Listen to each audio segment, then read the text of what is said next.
s'intéresser aujourd'hui au dark web, la face sombre du net. On va vous parler de dark web. The dark web. Dark web. Le darknet. Dark web. Plus gros marché darknet du monde. To you, the FBI calls it the most sophisticated criminal marketplace on the internet. Thousands of drug dealers used it to sell drugs and completely hide their identities. Un jour, en plein mois de janvier 2011, un site pas comme les autres voit le jour. Un site tout à fait normal en apparence, un peu comme eBay ou Amazon. Tout comme eux, on y trouve des objets divers tels que des livres, des œuvres d'art, de l'électronique, etc. Mais à la différence d'eBay ou d'Amazon, on peut y trouver de la drogue ainsi que des armes. Le nom de ce site un peu spécial, Silk Road, ou la route de la soie en français. Mais sauf que Silk Road est un marché noir sur le dark web, uniquement accessible via Tor. Grosso modo, Tor est un navigateur web comme Google Chrome ou Firefox, mais qui, contrairement aux autres, permet un anonymat en cryptant l'adresse IP de l'utilisateur. L'adresse IP, c'est votre identité numérique. C'est ce qui permet de vous identifier. C'est ce qui permet d'identifier votre réseau, vos différents appareils, savoir quel site vous visitiez ou encore l'adresse de votre connexion. Mais surtout, Tor permet d'accéder au site du Darknet, qui, contrairement aux sites du web visible, dont les noms terminent par .com, les sites du Dark Web terminent par .oignon et sont uniquement accessibles via Tor. Donc oui, les utilisateurs de Silk Road, ceux qui viennent acheter, sont anonymes. Concernant les ventes sur Silk Road, elles se font d'utilisateur à utilisateur, bâties sur un système d'escroc. Entre un acheteur qui veut acheter un produit et un vendeur, il y aura un intermédiaire. Et cet intermédiaire va sécuriser l'argent de l'acheteur en le gardant dans un portefeuille virtuel avant de l'envoyer au vendeur au cas où si l'acheteur ne reçoit pas son produit, histoire d'éviter les arnaques un peu comme le font certains sites comme Le Bon Coin. Et par la même occasion, cela revient à dire que Silk Road ne possède pas directement les articles. Il s'agit tout simplement d'un intermédiaire entre vendeur et acheteur. Comme Le Bon Coin en fait, exactement comme Le Bon Coin. D'ailleurs, lorsqu'un utilisateur commande et achète un produit, l'envoi du produit se fait par courrier et colis. Oui, par colis. Et si par malheur un produit est inspecté, l'acheteur a juste à nier avoir commandé ses produits et ça passera. Avec bien sûr au préalable n'avoir laissé aucune trace de son achat sur le web. Concernant les paiements, ils se font bien évidemment en Bitcoin. Et malgré les articles que l'on peut trouver, le site est pas mal organisé. Avec des profils, des listes de transactions, des fils de discussion, des avis pour les acheteurs, histoire de savoir qui est sérieux. Carrément, il est mieux organisé que certains sites légaux. Il est également constitué d'un code strict à respecter. Comme par exemple, pas de pornographie, pas de biens volés ou de cartes de crédit volées, de faux diplômes, etc. Avec un message écrit sur la page d'accueil. Les règles de base sont de traiter les autres comme vous souhaiteriez être traité, et de ne rien faire qui puisse blesser ou arnaquer quelqu'un d'autre.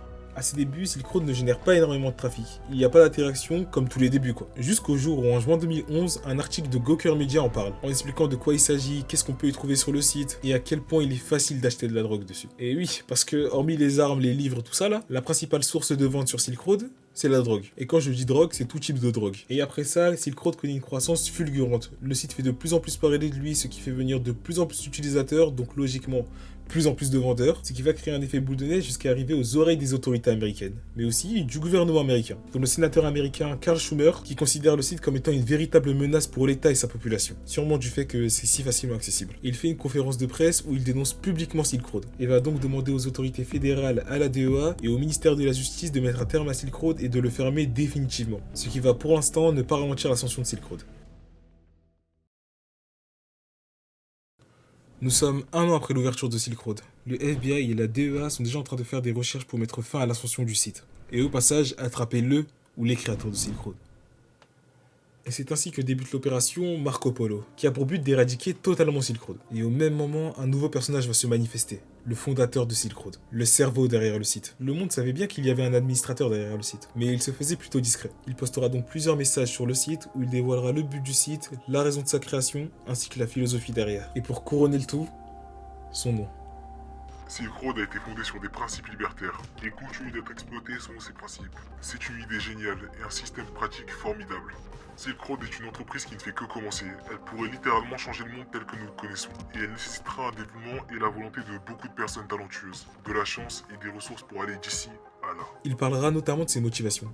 Ma principale motivation n'est pas la richesse personnelle, mais bien le fait de faire la différence. Aussi ringard que cela puisse paraître, je veux revenir sur ma vie et savoir que j'ai fait quelque chose de valable qui a aidé les gens. Je n'aurai de repos que lorsque les enfants seront nés dans un monde où l'oppression, la violence et le contrôle institutionnel, la guerre mondiale et toutes les autres caractéristiques de l'État appartiendront à une histoire aussi ancienne que celle des pharaons commandant des armées d'esclaves. Je suis Silk Road, le marché, la personne, l'entreprise, tout. J'ai besoin d'un nom. Roulement de tambour s'il vous plaît. Mon nouveau nom, Dread Pirate Roberts. D'accord, maintenant nous avons la philosophie du projet. Ce site a été fondé sur des principes libertaires. Ok, mais d'où ça vient? Ça vient du libertarianisme. Et qu'est-ce que c'est que le libertarianisme? Le libertarianisme est une philosophie politique qui prône une liberté absolue des hommes. Que ce soit la liberté qu'un homme fasse ce qu'il veut de son corps, de ses biens, de ses propriétés, tant que cela n'empiète pas sur la liberté des autres. De plus, cette philosophie prône une éradication quasi totale de l'État, jugeant qu'il n'a pas sa place dans la vie des hommes. Donc autant dire que le gouvernement américain n'apprécie pas trop cette philosophie. Et encore moins JPR qui tente de la mettre en pratique avec Silk Road et qui la propage. Mais d'ailleurs, en parlant de JPR, d'où peut bien provenir son nom? Le nom Dread Pirate Roberts est une référence à un personnage d'un roman, The Princess Bride, qui est un pirate craint dans le monde entier qui transmet son masque et son costume de génération en génération, faisant ainsi perdurer sa légende. Et cette initiative de JPR d'avoir pris ce nom va créer une véritable admiration dans sa communauté, voire chez certains utilisateurs, une vénération. Quand JPR parle à sa communauté, il est réfléchi et éloquent. Et comme je l'ai cité précédemment, il prône le libertarianisme. Donc c'est pas rare de l'entendre dire: Arrêtez de financer l'État avec l'argent de vos impôts. Dirigez vos énergies productives vers le marché noir. L'État peut essayer d'interdire nos outils, mais si nous ne les utilisons jamais de peur qu'ils soient interdits, alors nous avons déjà perdu. Non. alors ça, c'est vraiment de la provocation. Avec toutes les informations que je viens de vous donner, je pense que vous comprenez aisément pourquoi le gouvernement américain va chercher à anéantir Silk Road. Et d'ailleurs, où qu'il soit dans le monde, JPR est au courant de ça. Le gouvernement américain, mon principal ennemi, il est au courant de ma présence et appelle à ma destruction.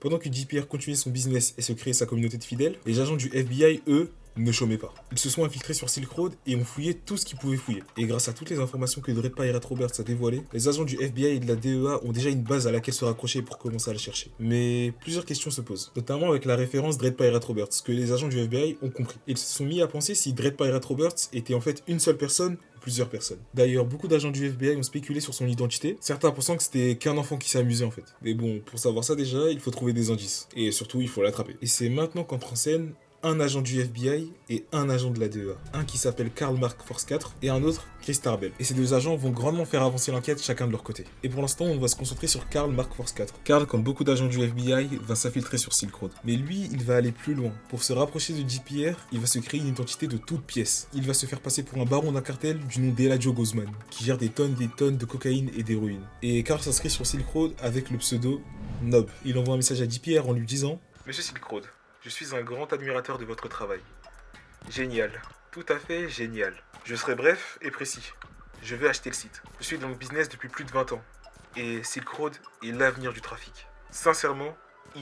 Et en lui envoyant ce message, Karl espérait qu'il lui réponde vite. Et il lui a répondu le lendemain même. Je suis ouvert à l'idée.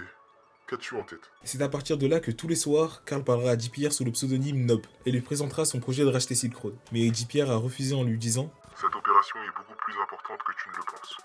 C'est plus qu'une affaire pour moi. C'est une révolution et cela devient l'œuvre de ma vie. Il ne sera pas facile de passer le relais sans nuire à l'entreprise.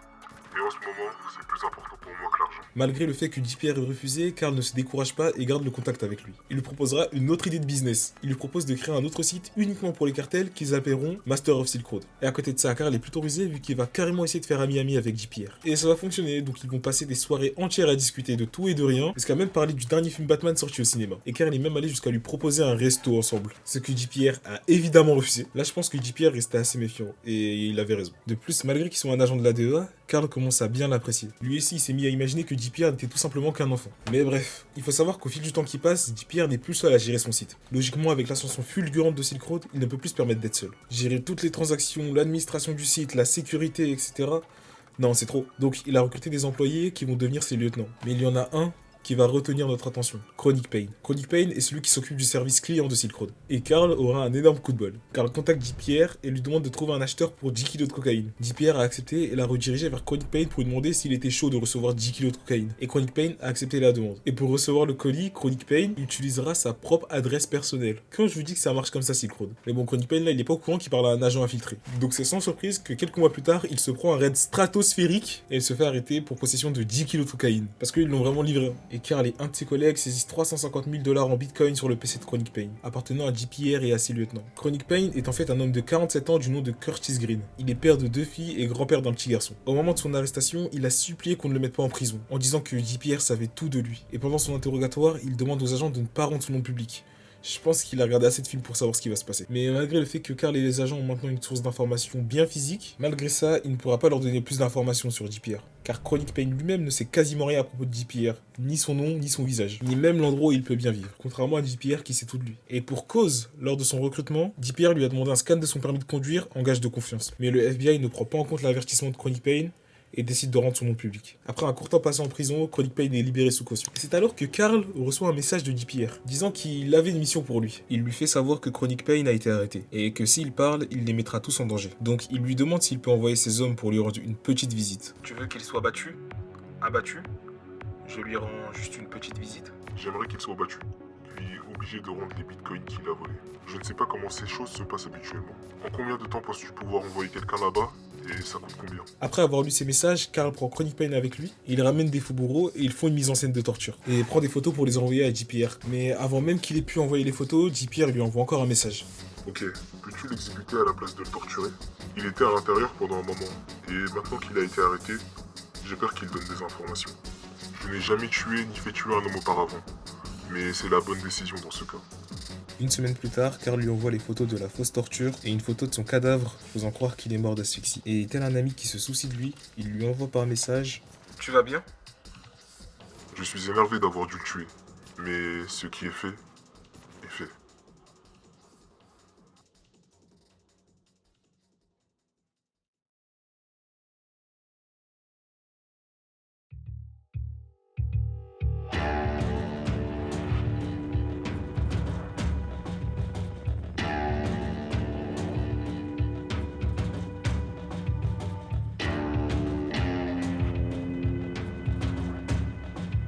Nous sommes maintenant en 2013, soit 2 ans après l'ouverture de Silk Road. Le site est devenu un véritable empire, générant des centaines de millions de dollars de ventes aux États-Unis et au Canada, ainsi que dans plus de 10 pays européens. Même après l'infiltration de Carl et la coopération de Chronic Pain, JPR reste insaisissable. Et si vous vous rappelez bien, je vous ai dit qu'il y avait 2 agents. Et maintenant, nous allons nous concentrer sur l'autre. Chris Tarbell. Alors juste pour commencer, histoire d'introduire le personnage, Chris Tarbell est un agent expert en informatique. Il a été celui qui a arrêté Hector Monségur et qui est Sabu, le leader de l'Ulsec. Ceux qui viennent de TikTok, je pense que vous connaissez. Pour ceux qui ne le savent pas, l'Ulsec était un groupe de jeunes hackers d'élite constitué d'anciens membres d'Anonymous. Ces hackers ont fait plusieurs dingueries, notamment pirater Sony en compromettant des dizaines de milliers de comptes ou encore en piratant le site de la CIA en le rendant inaccessible pendant plusieurs heures. Rien que ça. Bref, lorsque Chris en a fini avec l'Ulsec, il s'est intéressé à Silk Road et logiquement à JPR. Comme vous le savez, plusieurs agents étaient sur cette affaire. Mais tous ont fait chou blanc, mis à part Carl qui avait une petite piste avec Chronic Pain, mais absolument rien de tangible sur JPR. Donc Chris s'est dit qu'il ne faut pas essayer de remonter Silk Road petit à petit comme toutes les autres agences. Arrêter les acheteurs, les vendeurs, les employés. Non, flemme. Vous savez ce qu'on va faire? On va directement aller au sommet de la pyramide. On va chercher l'adresse IP de Silk Road, donc Chris et son équipe se mettent vite au travail, et le 5 juin 2013, soit 5 mois après le début de sa mission, ils réussissent à trouver l'adresse IP du site. Et grâce à cette adresse IP, ils arrivent à retracer la localisation du serveur qui se trouve être en Islande. Un mois plus tard, Chris et ses collègues sont en Islande dans la ville de Reykjavik pour aller au Tor Data Center, qui est l'hébergeur de Silk Road. Une fois arrivés là-bas, ils trouvent le serveur exact de Silk Road et ils récupèrent les données du site. Ils découvrent tous les ordinateurs qui avaient communiqué avec le serveur, mais aussi la localisation des dernières connexions des administrateurs du site, potentiellement JPR et ses lieutenants. Ils trouvent une localisation en Roumanie, une autre à Philadelphie et une autre en France, et une autre à San Francisco. Ils trouvent notamment un nom sur le serveur, Frosty. Et c'est sur cette piste que Chris va se concentrer car il est convaincu que tout vient de là-bas. Mais avant ça, maintenant qu'ils ont toutes les données, ils peuvent examiner au scalpel le site. Donc une fois de retour aux États-Unis, Chris et son équipe recréent une copie conforme du site, ce qui va leur permettre de savoir comment le site est construit, ses mécanismes, etc. En voyant le site pour la première fois, Chris est stupéfait par le sens de l'entrepreneuriat et de l'organisation de JPR. Comme quoi il a travaillé extrêmement dur pour gérer et entretenir Silk Road, surtout avec le trafic qu'il a aujourd'hui. Mais surtout, en regardant le codage du site, Chris devine que JPR n'est pas un programmeur professionnel, mais qu'il a tout appris en autodidacte. Et je vous ai dit qu'ils avaient accès à toutes les données. Et cela inclut aussi les messages privés, que ce soit les messages des lieutenants de JPR ou JPR lui-même, ce qui va les amener à faire plusieurs découvertes. Notamment que l'assassinat de Chronic Pain n'est pas le seul qu'il a organisé. Mais bon, revenons à l'enquête. Comme je vous l'ai dit précédemment, lors de leur passage en Islande, ils ont aussi trouvé un nom. Frosty. Même s'ils avaient un nom, Chris ne savait pas quoi en faire. Jusqu'à ce que ses collègues trouvent une preuve comme quoi tous les administrateurs de Silk Road partagent un seul et même réseau par lequel ils peuvent tous parler entre eux, et dont la clé de cryptage se termine par Frosty@Frosty. Frosty. Et quelques temps après ces découvertes, un autre agent du nom de Jared Deryagayan va se joindre à Chris. Il faut savoir que Jared et son groupe travaillaient aussi sur Silk Road de leur côté, mais eux avaient d'autres cibles. D'ailleurs, eux, tout comme Carl, ont réussi à attraper un des lieutenants de JPR, nommé Cyrus, qui était à la base un simple vendeur qu'ils ont forcé de coopérer et à lui faire gravir les échelons de Silk Road jusqu'à arriver à administrateur et le changer en informateur. Ils ont aussi trouvé le nom Frosty, mais pas au même endroit que Chris et son équipe. En premier lieu, ils sont partis faire une simple recherche Google en écrivant Silk Road, mais en filtrant la date en la mettant juste quelques temps après la création de Silk Road, juste histoire de retrouver les premières traces du site. Sur un forum nommé shroomberry.org, un utilisateur du nom d'Altoid a posté un message qui fait la promotion d'un site caché où l'on peut acheter et vendre n'importe quoi, avec un lien menant au site. Et le lien menant vers le site, c'était Silk Road. Deuxièmement, après avoir trouvé Altoid sur le site, ils ont recherché ce nom sur Google et sont tombés sur une question qu'un utilisateur a postée sur Stack Overflow. Pour ceux qui ne connaissent pas Stack Overflow, c'est un forum où l'on pose des questions mais uniquement pour le développement. Et cet utilisateur nommé Altoid a posé une question disant « Comment puis-je me connecter à un service caché Tor en utilisant curl en PHP ?» L'email du compte qui a posé cette question était russellbricht@gmail.com. Et le nom de cet utilisateur était Altoid, qui a changé son nom quelques minutes plus tard après avoir posé cette question en Frosty. Avec ces informations, Jared est parti chercher le nom de Russell Bricht dans ses archives. Et que ne fut sa surprise quand il a su que Ross a déjà reçu une visite du FBI, car la douane canadienne a intercepté un colis contenant plusieurs fausses pièces d'identité, avec une seule et même personne en photo. Russell Bricht. Et d'après les archives, pendant la visite de la police à son domicile, Russell Bricht était nerveux et a répondu aux agents « Je ne sais rien à propos de ça ». Et tandis que les agents poursuivaient leur conversation avec lui, sa réponse a été « Eh bien, j'ai entendu parler de ce site appelé Silk Road, où l'on peut acheter et vendre n'importe quoi, y compris des fausses cartes d'identité. » Et une recherche de son domicile indique qu'il habitait à San Francisco, à quelques mètres du Café Luna, soit exactement à l'une des localisations qu'ils ont trouvées en Islande. Et en recherchant son nom sur Google, ils tombent sur plusieurs pistes qui vont leur faire péter leur crâne. Ils trouvent son profil LinkedIn où en description, il dit que ses objectifs étaient à la base tout simplement d'avoir plus de connaissances, mais que ses objectifs ont changé. Je vais utiliser la théorie économique comme moyen d'abolir le recours à la violence et à l'agression au sein de l'humanité. Tout comme l'esclavage a été aboli presque partout, je crois que la violence, la coercition et toutes les formes de force exercées par une personne sur une autre peuvent prendre fin. Le recours à la force le plus répandu et le plus systémique se situe entre les institutions et les gouvernements. C'est donc mon point d'effort actuel. Toutefois, la meilleure façon de changer un gouvernement est de changer la vie des gouvernés. À cette fin, je crée une simulation économique pour donner aux gens une expérience directe de ce que serait de vivre dans un monde sans recours systémique à la violence. On sent qu'il parle comme JPR, la même élocution, le même ton réfléchi, mais en plus de ça, ils ont également trouvé son compte YouTube, où il avait mis en favori les mêmes vidéos que JPR avait mis en avant sur Silk Road. Et juste pour en rajouter une couche, lorsque JPR se connectait à Silk Road, au même moment, Russell Bricht se connectait à son compte Google, ou se déconnectait au même moment. Après avoir su ça, Chris a fait le lien direct dans sa tête. Et il est parti voir son supérieur pour lui dire que, enfin, ils ont trouvé la personne qui cherche depuis plus de 2 ans. Maintenant que le FBI ont le visage et l'identité de JPR, il ne leur manque plus que des preuves concrètes pour prouver sa culpabilité devant un juge. Donc le FBI envoie 2 agents à San Francisco pour surveiller Ross. Ils ont donc décidé d'opter pour la surveillance physique pour voir s'ils pouvaient mettre un lien sur l'utilisation internet de Ross et sur l'activité de JPR sur Silk Road. JPR et Ross étaient en parfaite synchro. Chaque fois que les agents voyaient Ross allumer son ordinateur, JPR se connectait. Lorsqu'il le fermait, JPR se déconnectait. Que ce soit chez lui, dans les cafés, le matin ou le soir, Ross et JPR étaient toujours alignés. Ce qui ne fait encore plus confirmer les soupçons du FBI. Et à côté de ça, Chris commence à réfléchir au meilleur moyen de l'arrêter, réussir à saisir le magot de JPR et de prendre le contrôle du site et réussir à le fermer. Chris se demandait même pourquoi Ross n'a toujours pas pris la fuite. Alors qu'avant ça, il y avait énormément de signes alarmants. Bien sûr, la visite de la police pour les fausses pièces d'identité, ou encore le fait que plein de vendeurs sur Silk Road commençaient à se faire attraper, que 2 millions de dollars en Bitcoin lui ont été saisis de son portefeuille MTGOX. MTGOX, c'est une plateforme d'échange Bitcoin comme Binance, mais qui a fait faillite en 2014. D'ailleurs, Jared, qui est en ligne avec le compte de Cyrus, rappelez-vous, savait que JPR ressentait une pression extrême. Mais Ross n'allait nulle part. Un peu comme s'il était convaincu que rien ne pouvait l'atteindre, sans savoir ce que le FBI est en train de préparer contre lui. Nous sommes en septembre 2013. Le FBI compte faire une arrestation musclée chez Ross. Mais Chris, connaissant le milieu du cybercrime, n'aime vraiment pas cette idée. Il leur faut une preuve physique et tangible, du style l'ordinateur de Ross. Et imaginons qu'ils font une arrestation musclée, qu'ils enfoncent la porte, qu'ils fouillent dans la maison, qu'ils font du bruit, etc. Ross aura sûrement le temps de détruire toutes les preuves, ce qui mènera à un échec total. De plus, Jared a lu dans les conversations de JPR et de Cyrus que JPR peut encrypter son ordinateur en une seule touche de frappe, ce qui fait définitivement disparaître toutes les preuves, et ce qui rajoute encore plus de risques d'échec. Chris va jusqu'à penser que cette arrestation n'a aucunement besoin de SWAT. Il se dit que l'arrestation doit être intelligente, préparée et méticuleusement orchestrée, sans la moindre marge d'erreur possible. Mais malgré ça, le FBI garde leur plan et établit la stratégie suivante. Premièrement, il y aura 3 équipes SWAT, une pour chaque étage de la maison. Ils frapperont dès le lever du soleil avec vitesse et force. Ils ne peuvent bien évidemment pas promettre d'attraper JPR qui est sur son ordinateur, mais ils essaieront quand même. Donc autant vous dire que leur plan déjà, il commence mal. Et Chris leur dit bien que même si le SWAT essaye de faire le plus vite possible, ils ne seront pas aussi rapides que JPR. Et il demande un délai à son superviseur, histoire de réfléchir à un meilleur plan avant qu'ils enfoncent la porte de Ross, et qu'ils réduisent possiblement les preuves à néant. Donc avant que le FBI enfonce la porte, ils doivent saisir le moment idéal pour arrêter Ross. Le 1er octobre 2013, Jared voit JPR se déconnecter et Ross sortir de sa maison. Et il a avec lui son ordinateur. Jared et Chris le surveillent de très près jusqu'à ce que Jared lève les yeux et voit Ross se diriger vers lui. Et là c'était comme un ralenti. Se retrouver face à face avec l'homme qu'il traque depuis des mois lui faisait extrêmement bizarre. Chris, lui, craignait de se faire remarquer. Et heureusement pour eux, Ross passe devant eux sans même les regarder et part en direction d'une bibliothèque municipale de San Francisco. Une fois arrivé à la bibliothèque, Ross prend une place, s'installe, allume son PC et discute avec Cyrus, qui est en fait Jared, qui est tout juste à quelques mètres de lui. D'accord, donc là, le PC de Ross est ouvert. Le PC avec lequel il gère un business à plusieurs millions de dollars. Donc là, la situation est parfaite. Ross est assis dans un coin, ne se doutant absolument pas de ce qui se passe. Il ne le sait pas, mais Jared et Chris ont appelé plusieurs collègues à eux. Donc là, ça veut dire plusieurs agents infiltrés sont autour de lui. Mais là, Chris et Jared doivent faire très attention. Parce qu'à partir du moment où Ross se rendra compte de quelque chose, il encryptera son PC et tout sera perdu. Et là, dans la bibliothèque, tous les agents sont en train de communiquer entre eux, se disant « Votre seul travail est de récupérer l'ordinateur portable. Prenez l'ordinateur portable et surtout,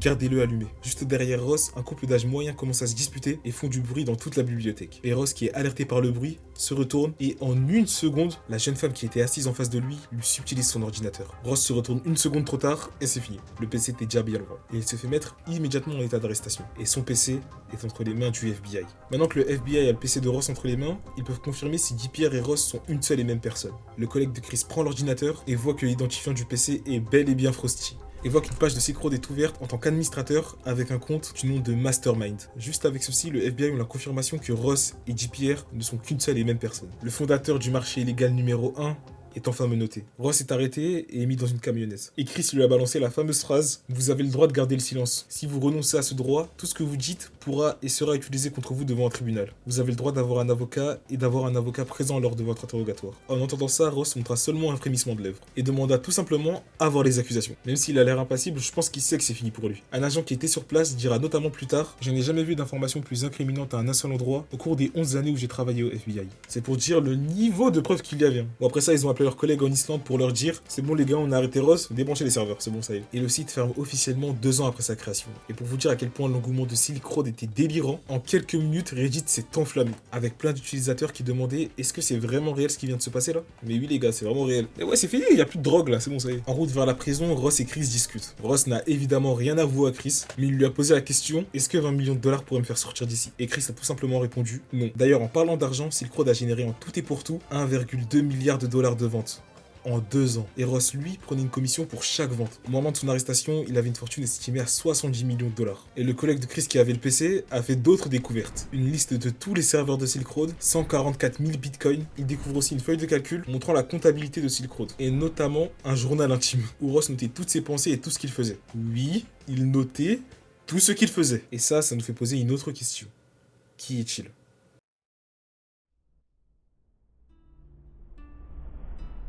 Ross William Ulbricht est un jeune homme de 29 ans né à Austin, au Texas. Il a grandi dans une famille aisée et heureuse avec ses 2 parents, Kirk et Lynn Ulbricht, et sa sœur Callie. Depuis toujours, Ross était un garçon modèle et sympathique. Il a notamment été scout et a même atteint le grade le plus élevé des scouts, Eagle Scout. Il a toujours été très studieux et a toujours été le premier de sa classe depuis le lycée. À l'université, il a fait des études en physique spécialisées en cristallographie, où il excellait carrément et même ses professeurs disaient qu'il est promis à un grand avenir. Et en dehors des cours, il s'essaye aux drogues psychédéliques. Et c'est aussi à ce moment-là qu'il découvre le libertarianisme et l'auteur Ludwig von Mises, qui vont créer en lui un énorme intérêt pour la politique. Et c'est aussi à ce moment-là qu'il commence à changer de façon de penser. Il en est venu à considérer la fiscalité, le gouvernement et les lois comme inutiles. Et il considère aussi que la violence contre la drogue fait énormément de ravages. Arrivé en 2009, soit 2 ans avant la naissance de Silk Road, Ross est toujours aussi studieux mais décide d'arrêter les études, disant ne plus être intéressé par les cours et vouloir se lancer dans l'entrepreneuriat. Et en effet, Ross a toujours eu en lui cette flamme d'entreprendre. Et ses parents étant eux-mêmes des entrepreneurs, lui ont fait confiance et lui ont laissé faire ce qu'il veut. Donc Ross essaye à plusieurs projets, notamment le trading, le montage vidéo, la vente d'assurance et même la création d'un studio de jeux vidéo. Mais tous ces projets échouent, ce qui va littéralement lui miner le moral. Il écrit notamment dans son journal « Je suis là, sans rien, ma société d'investissement n'a abouti à rien, ma société de jeux vidéo n'a abouti à rien. J'ai également vécu beaucoup de choses au cours de l'année dans mes relations personnelles. Je m'étais surtout isolé des gens parce que j'avais honte de là où se trouvait ma vie. J'avais abandonné ma carrière prometteuse de scientifique pour devenir conseiller en investissement et entrepreneur. Et je suis revenu les mains vides. » Il se sentait extrêmement mal. Mais un de ses amis vient le voir, il lui propose de l'aider dans sa société. Et Ross accepte, ce qui va un peu lui remonter le moral. Tout se passera bien pour lui, il arrivera même à se dégager un salaire de 10 000 $ par mois. Mais Ross, voulant toujours aller plus loin avec sa vision du monde, travaille un peu à côté sur son projet. Plus il avance dans son projet, plus il se désintéresse de l'entreprise de son pote. Et en 2011, un accident survient dans l'entrepôt et réduit à néant l'entreprise de lui et de son ami. Et Ross, ayant désormais plus rien à perdre, décide de s'investir à fond sur son projet. Un projet qui va lui donner un sens à sa vie, sans savoir que c'est ce même projet qui va y mettre un terme.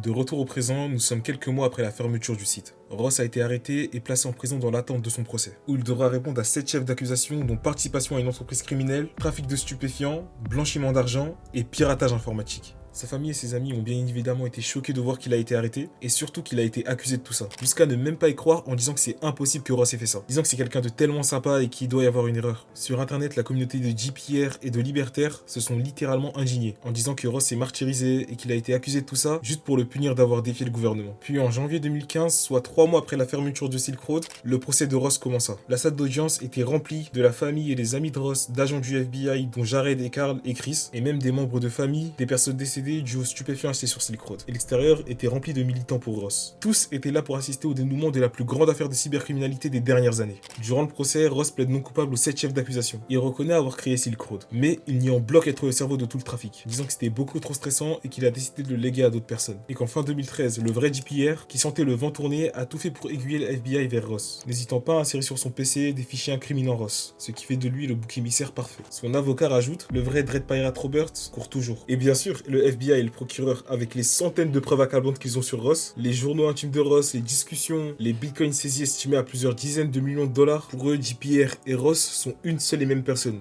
Ils sont catégoriques dessus. Jared, qui était présent lors du procès, a expliqué devant la cour qu'au moment où ils ont arrêté Ross, il était connecté en tant que mastermind sur Silk Road, ce qui met déjà un énorme coup à la défense de Ross. Après 13 jours de procès, Ross est reconnu finalement coupable de tous les chefs d'accusation. Et le 29 mai 2015, soit 3 mois après le procès, Ross est condamné à 2 peines de prison à perpétuité et 40 ans d'années en plus sans possibilité de libération conditionnelle. Et il est condamné à payer 183 millions de dollars de dédommagement. Et après avoir prononcé la sentence de Ross, la juge Catherine Forrest dit « Ne vous y trompez pas. Ulbricht était un trafiquant de drogue et un profiteur criminel, qui exploitait les dépendances des gens et a contribué à la mort d'au moins 6 jeunes. Ulbricht, qui cachait son identité de cybercriminel, est devenu le visage de la cybercriminalité.